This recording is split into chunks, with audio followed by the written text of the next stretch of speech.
সিনিয়রদের ব্যাপার অন্যরকম। আর এখন যারা আছে তাদের আরও অনেক কিছু শেখার আছে। আসলে সময়ের সাথে তো সব কিছু বদলায়। তো আগের বিষয় তো একটু অন্যরকম ছিল, যেমন সেই তুলনায় সত্যি কথা বলতে কি এখন পরিবেশগতভাবে একটু আমার মনে হচ্ছে একটু স্ট্যান্ডার্ড হয়েছে। আর আরেক দিকে চিন্তা করলে আমাদের আগের পরিবেশটা, আগে আমাদের সিনিয়ররা ইলেকশনে আসতে পছন্দ করতেন, ভোটে দাঁড়াতে পছন্দ করতেন।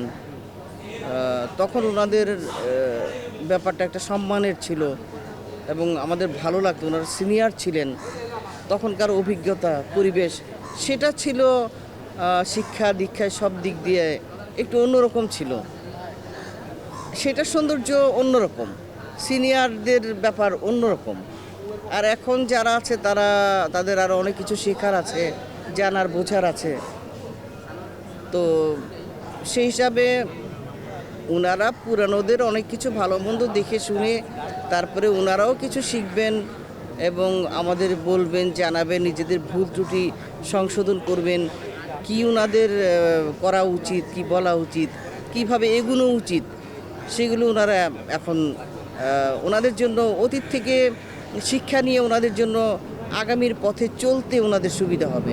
তবে আমি মনে করি যে আগের চেয়ে অনেক সুন্দর হচ্ছে, ভালো হচ্ছে পরিবেশ। আমার তো ভালো লাগছে এবং এখন ভোটটা দিয়ে আসলাম আমি। তো ভেতরে যেখানে গেলাম, তারপরে এই যে আপনাদের সাথে কথা বললাম, এতটা সিস্টেমিক আগে ছিল না। এই সব কিছু মিলে ভালো লাগছে। দেশে দেশে সবার সাথে দ্য নিউজ।